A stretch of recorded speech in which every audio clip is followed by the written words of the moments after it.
I guess there's one other thing I forgot to mention, and this is kind of an interesting story. I guess it's worth talking about because I tell people about it, and I don't think people believe me very often. But the last time, actually, so the first time ever Luke helped me, I walked into his gym, and I had just gone from about 100, like the mid 130s. I was like 134 pounds or something, and I gained up to like 175 again, like mid 170s.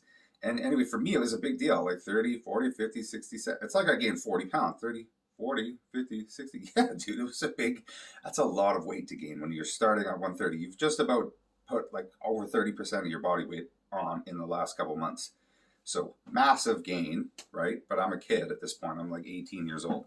So anyway, I come into Luke's gym and I tell him about my recent weight gain and then I eat a lot. And we had this discussion and he's like, yeah, but you don't eat a lot.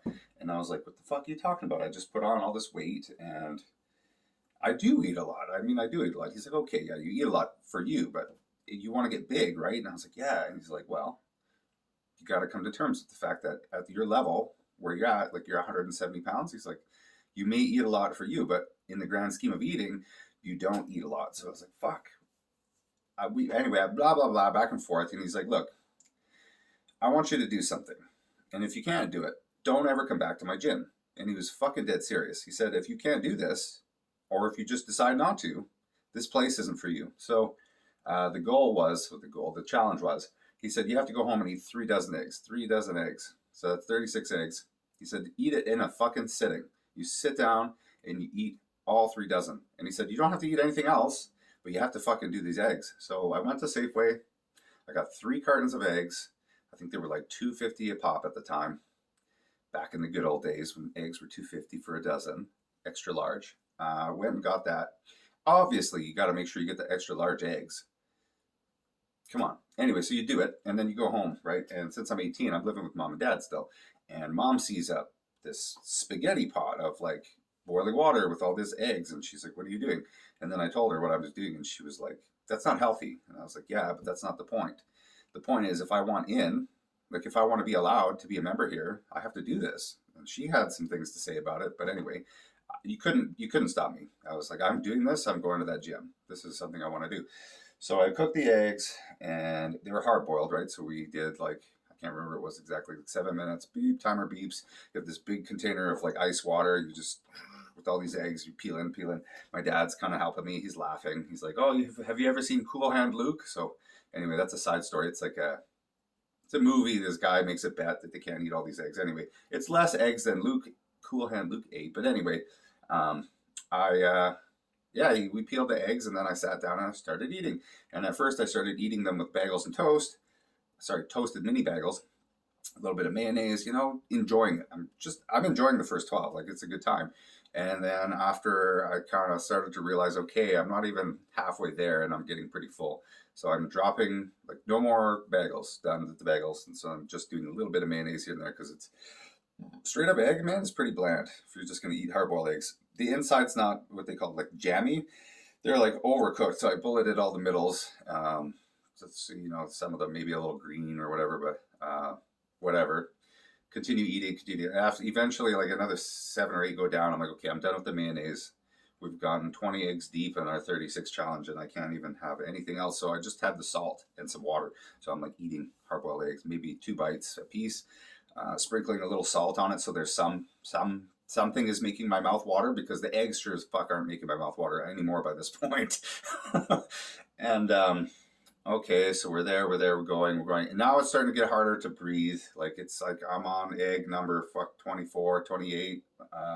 I'm very getting close to like I'm super done, and then okay, 30. Like fuck, I'm looking at the last 6 eggs. Like shit, this is so gross. I took a little walk around the house. I'm sweating, and then I sit down and I eat 2 more eggs, and I'm like, okay, if I eat any more eggs, I'm gonna throw up the rest of these eggs. So I just tapped out. I said, fuck, I ate 32 eggs. I don't know if he's gonna let me back in the gym. So it's like, okay, I did my best. Um, so then I had the rest of my day there. I didn't go back to the gym that day, but I went the next day. And he's like, okay, so how did it go? And I said, well, I didn't get to 36. I got to 32, and I was visibly disappointed in myself. I was not sure if that would be sufficient. Like, I gave it my best go. But he was right. I like didn't really eat a lot because like these days I'm pretty sure I could finish all of them. But he said, okay, I see that you made your best effort and you did what I asked you to do. Basically, you did what you had to do in order to get into this gym. He said, okay, I'll give you the odd advice, and you're allowed to come to this gym now. So that was the story of the eggs. And right after the egg story, now he's like, okay, you'll do what I say. So now the next big challenge was how much weight can you gain in 2 months? This is 2 calendar months. I can't remember what month it was, but we started that day basically. And I think I went from like 170, again, like mid 170s, and drug free, I got up to 222 pounds. I don't even know what the math on that is, but I missed the mark again. Like I missed 50 pounds by a couple pounds. But the fact is that I gained like 40 some odd pounds drug free with just food and hard training. It can be done. I went all the way from like mid 130s to 222 pounds drug free, 90 pounds of gain. But it took me, I guess that short period happened very quickly. To get to from 130 to 170 literally took me like a year, and then to go from 170 to 175 to 222. I remember the number at the end was 222. I do remember that. People were accusing me of taking steroids and all kinds of stuff. I had not touched any gear. I wasn't even on supplements. I didn't have money for supplements. I didn't have any money. So, I mean, that's what can be done when somebody challenges you and they say, look, I see you have a lot of potential, but you just don't have the balls. Like, you don't know what you're doing, and you don't have anyone to like guide you or push you in the direction that you actually want to go. You know where you want to go. You just don't know how to get there. So the reason I'm telling the story is because it's not to give nutrition advice. It's not to say you should go eat 36 eggs. It's not to say to binge eat and try to gain 50 pounds in 2 months, because I'll be honest, none of that stuff is very healthy. Full stop. I'm totally aware of that. But if you have extreme goals, you sometimes have to put the goals before everything else. And yeah, sometimes you have to make sacrifices. And sometimes that sacrifice is health. Sometimes it's comfort. Sometimes it's financial. Sometimes it's relationships. Sometimes it's career. Like, you have to make huge sacrifices sometimes. And so why is this relevant? Because I see a lot of people out there and they have these goals. They have these places they want to get to. They have all these ideas and dreams, and basically every time I ask them about like what are they doing to get closer to their goal, they've got an excuse. I want to gain some weight, but it's so hard. Well, I want to do this. I want to get there. I want to do this. But I'm too busy. You know what, man? At the end of the day, the only person holding you back is you. And if you were to just get out of your own way, you'd probably be getting a little closer every day. It doesn't have to be every day. It can be every week. But whatever you do, I think there's something that can be really easy to help remedy this. So you need to like identify where you want to go. You need to identify what things are keeping you from getting there. You need to identify how you can get those things out of your way. And you need to write this down on a piece of paper.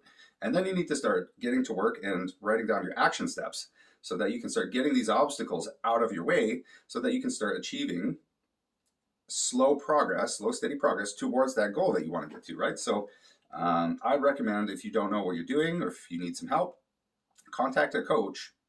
And Luke, I believe, is available. So I may leave a link in his contact information in the link below, with his consent, of course. And I don't get a lot of traffic, so I don't expect this video to generate a ton of leads. But anyway, it's just you know, like, how bad do you want it? So my goal right now, my long-term goal, I want to set a 2,000 pound powerlifting total on the platform. I have all kinds of old injuries like end plate fracture, patella tendonitis, or whatever, patellofemoral. It's been there for like since 2016. I've had multiple tears in both legs. I've had a triple tear in my left groin. It was rectus, gracilis, sartorius, all at once, blew off one time. There's a video online about that. What else have I strained? Both hamstrings. I've subluxed maybe ribs out of the back. What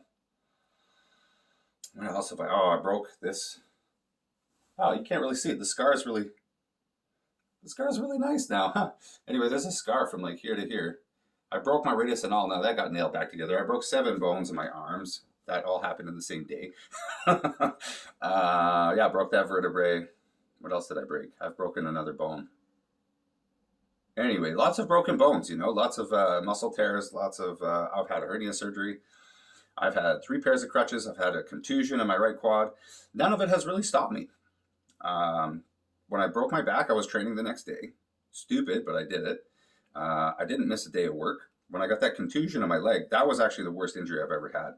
I was fucked, like unable to work for months. I was on crutches for about 4 months. The triple tear actually wasn't as bad as you might think on the left, but it completely fucked up it fucked me up for squatting because my movement patterns completely changed after that. And anyway, after I hit my 605 squat when I was still a junior, I never have come close to 605 again. So these are all huge obstacles. Anyway, like what was the big issue for me? I had to take stock. Like after I broke my back, for me it was my occupation. My occupation was just I was always in this state of constant recovery because my job was so physically demanding, and I was using alcohol to manage my stress after work, which is just was what it was. I couldn't help myself. I could not drive past the liquor store without buying some alcohol on the way home from work. I hated my life, and I would drink, and then I would go train. You wouldn't believe it. I would drink like a Mickey, and then I would go squat. Like I would squat 315 for multiple sets of like 10 or 15 reps. Like I was pretty strong, but I was depressed and I was unhappy. And my body was falling apart. My health was in shambles. My blood pressure was out of control, and I was on tons of gear, and it was bad. It was fucking bad. So anyway, what was the solution? I talked to a couple friends about this too, and they're like, dude, look at your health and look at where you're headed. And I'll be honest, it was not looking good. So we had a couple serious conversation with a couple people I really trust, and they said, look, if you put 5 years into changing your career, and I was complaining about, oh, it's really hard. Oh, I dropped out. Oh, I don't have any money. Oh, all these excuses that all these people tell me all the time, all this shit. Like, oh, I want to be really fit. I want to lose or gain some weight. But then they're in their own way. So I identified all the obstacles and all my excuses for why they were insurmountable. And then I wrote them down, and I made action steps, and I went and did interviews at colleges, and I interviewed the college to see which college I wanted to go to. I saw what the steps that I was gonna have to take. What are those steps? And then I broke them down into their smallest actionable components, and I started chipping away at it day after day. So like the first one was like, just figure out what you need in order to get into college for massage. So I was like, okay, so do that.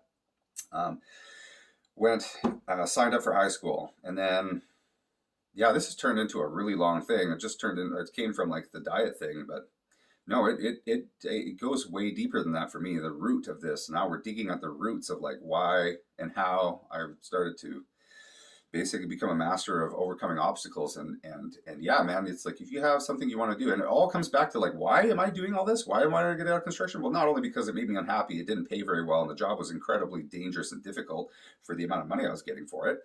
I was surrounded by, I'm sorry, but a lot of the guys I was surrounded by were fucking idiots, children, and losers. Just sorry, not all of them, a good chunk of them. Like we'll say maybe not even most of them. Just there's enough of them that it made it such a terrible job. So anyway, I needed to get out of that atmosphere because if there's a saying. One of the guys on the rigs told me, he said, if you want to soar like an eagle, you can't be flapping with the turkeys. Turkeys don't soar. So you want to be an eagle? You hang out with eagles. That's how you do it. So anyway, you broke all your shit down to your final components. You took little action steps, and then basically, why did I do all that? Is because I wanted to pursue lifting again, full tilt. And so I lost 3 years of wage. Call it 70 grand. I mean, what's 70,000 times 3? Okay, 70 times 2 is 140. Okay, that's 210 grand of lost wages. Okay, and then what was tuition? Tuition was like 35 grand. Okay, so we are now at about $250,000. And then what was the cost of living for 3 years? It was about 30 grand a year. So we're at $250,000 plus. Okay, let's be careful here. We're at 240 grand plus 30 grand a year for 3 years. 240, 50, 60, 70, 80, 90, 300. $330,000 pretty much a cost, right? It actually cost more like 70 grand, but with lost wages and everything, yeah, you're looking at like 330 grand. It's like a 30% of a million. And why am I talking about numbers like this? Well, because if I stayed hyper-focused on the numbers and said, fuck, I can't afford that hit, well, where would I be? I would still be in construction. So, I mean, how bad do you want it? And are you even serious about your goals, So this is a serious question that everybody should be asking themselves. And one thing that can help you determine whether or not the difficult things that you have to overcome are worth it is think about your life in 5 years if you don't take any of the steps towards the greater goal. Like for me, I wanted to become a massage therapist because I know my hands are very, very good. I can feel stuff in people's bodies, do the feedback thing. I'm good at what I do. I'm genuinely passionate about it. And not only that, but it's going to open the door for me to get back into the lifestyle where I don't feel like I need to take a vacation from it. I don't feel like I need to get high to escape it. I don't feel like it's a dream. I feel like every day I wake up and I'm on my way to work. I've only been doing my job for a week, but every day I wake up and I go to work, I feel like I'm going to wake up from a good dream and I'm going to wake up back in the old nightmare that I used to live in. And that's a terrifying feeling, but sometimes, man, you look at the sun coming up and damn, you just want to cry, you know? Anyway, I worked really hard. And I'm super thankful for where I'm at. And I shouldn't have imposter syndrome from it because I did that, right? I had a large support system, don't get me wrong. It wasn't just me, but I had support from my dad. I had like emotional support and financial support from my girlfriend. It's like a big deal. Like she helped me from square one. And yeah, I in a lot of ways too, I got lucky. But not just I got lucky. I worked my ass off. So if you want to, you know, I hope this inspires somebody, because if you have something that you really want to do, oh yeah, the 5 years thing. Okay, this is the last point. Think about your life in 5 years if you do nothing different to change your situation. Think about it clearly. Like, I don't want you to be like, it'll be like this. Like, sit down and think about it. What's your health going to be like? What's your finances going to be like? Is your relationship going to be able to hang through all that? And think about even 5 years after that, where everything's headed. Like, if it's headed in a bad direction, think about it in a decade. Are you even going to be around? Like, I'm fucking serious. And even if you are, like, are you going to be in great shape? Are you going to be happy? Are you going to be spiritually in a good place? You know, not that I'm religious or anything like that, but I think mind, body, and soul all play a role in this. And then, okay, so now this is again coming back to that conversation I had with my buddy Kyle, and he said, Kyle Tufts. Kyle's going to become a Vancouver police officer, hopefully in the next year or so. So keep working at it. He's also overcoming what seems like an insurmountable task at the moment. So congrats and props to Kyle. But aside from all that, we did the numbers on like what will your life be like for the next 5 years if you try to fix this? And I said, fuck, all it's going to be is debt and work. And it's like, okay, but then think 5 years after that. It's been 5 years. We're at the end of that first 5 year arc. So I'm thinking, if I stayed in construction, where would I be versus like everything that I did? And here I am. I'd much rather be here. I'm telling you, $330,000, whatever, all things considered, I'm financially crippled, but I'm happy. I did it. And think in another 5 years, I'll probably have my debt paid off in about 2 or 3 years. And not only that, but I'll be doing something I love. I'll be working with the people that I can really make some big change in their life, either by just by treatment, or maybe even just by sharing some stories online, you know, because there's more than one way to help somebody. And if a simple story of an underdog kind of even inspires one single person, I think I've done my part. So this has gone on for far too long. I'm getting ready to go destroy chess with Luke's program. And yeah, if you have a goal that you want to hit, don't let anything stand in your way, especially yourself, because the biggest obstacle I think you can overcome is yourself and your own excuses. So don't let yourself be your biggest obstacle.